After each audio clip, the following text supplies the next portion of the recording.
Good morning.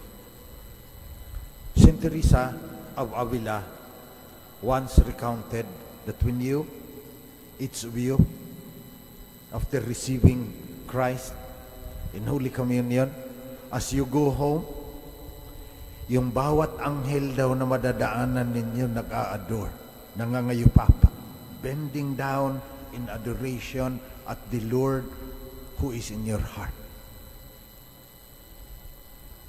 But Saint Teresa said, we do not feel it too much. They have gotten used to it. Lalo na yung mga araw-araw magkukommunion, minsan, tatanggapin ng Panginoon, hindi pa nakabalik sa kanilang upuan, iba na ang iniisip. Malayo na sa Panginoon na nasa kanilang puso.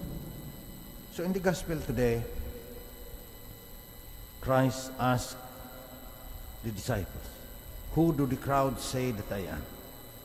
John the Baptist, others Elijah, still others one of the ancient prophets has arisen. Sabi-sabi na iba. So Christ asked them, you, who do you say that I am? And only Peter had the courage to say, the Christ of God. And pinagalitan siya. Pinagalitan sila. He rebuked them and directed them not to tell this to anyone. Bakit? Kasi iba yung pagkilala nila sa pagkilala ni Jesus sa kaniyang sarili. Jesus never used Christ or called himself the Son of God.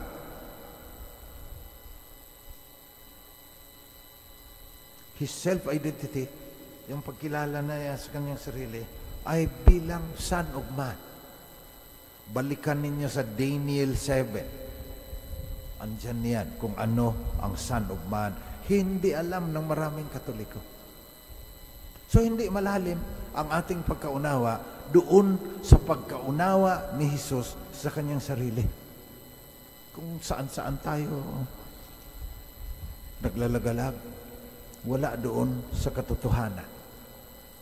Who do you say that I am? What do I do for you? Ang second tanong dyan. Kasi madaling sabihin, you are the Christ of God. O tapos si Peter, betrayed him 3 times. Siya ang nagsabi, you are the Christ of God. Tayo rin siguro kung ano-anong pagkilala natin kay Jesus. But what does He do for us? Para mabayaran natin ang pagkakautang na loob. Kanina sinabi natin, Lord, you raise us to new life. Lord of mercy. So number 1, He raises us to new life. New life ka ba? Kung government official ka pagkatapos nangungutong ka, hindi new life yan. Blasphemy yung pagtanggap mo sa Kanya sa Holy Communion. Masakit sabihan ng ganyan eh. Kaya yung marami nasa ibang relihiyon na. Dahil doon maganda raw ang kanta, yung pastor gusto lang yung gospel of prosperity, na ibiblessing ka. Eh sa Katoliko iba eh. Sasabihan ka eh. Sinunod mo ba? The Son of Man will come at the end of time. Matthew chapter 25. Tapos sasabihan ka, hindi mo pinakain yung mga nagugutom. Hindi ka makasama sa kaharian ko. Napakasakit yan. Ayaw nating marinig yan. Lalo na kung makasalanan tayo. Lalo na kung nagkakamkam tayo ng maraming pera. Dahil sa pang-aapi natin sa iba. Ayaw nating marinig yan. So who do you say that I am? And if that is what you say I am, what do I do for you? Raise us to new life, sabi natin kanina. Forgive us our sins.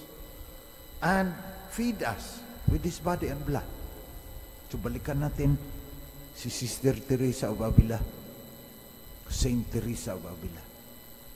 Anong ginagawa ni Jesus para sa iyo? He dwells in you. Yun ang pagkakaiba ng ating relihiyon eh. He comes to us. Tapos nakakalimutan natin agad.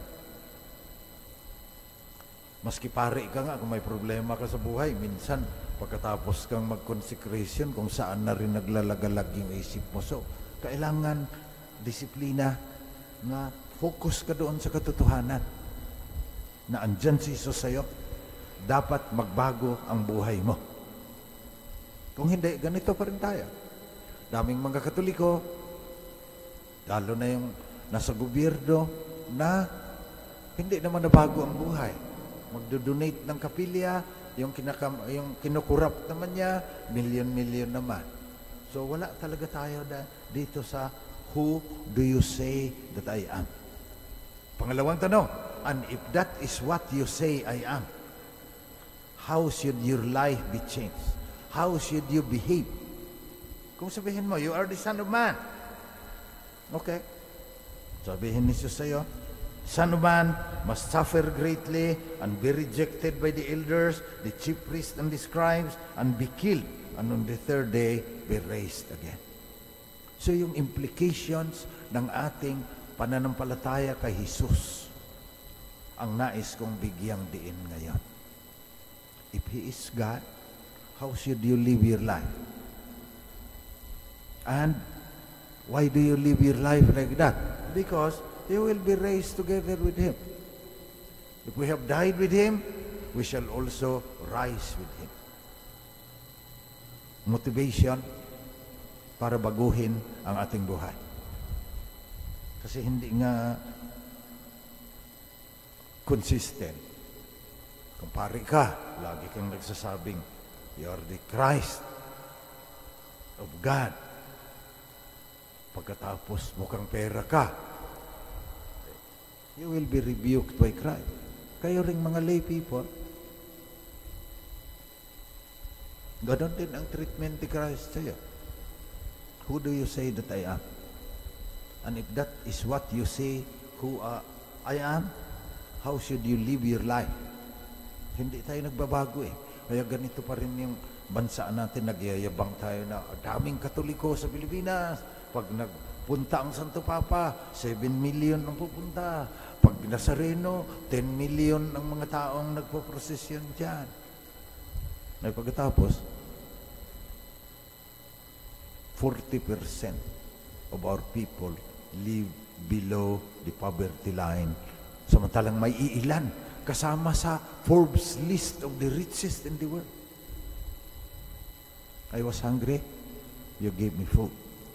I was thirsty, you gave me drink. Amen, I say to you. As long as you did it to the least of this, my brothers and sisters, you did it to me. And if I will die, be killed, on the third day, I will be raised, and I will raise you up on the last day, even if you die.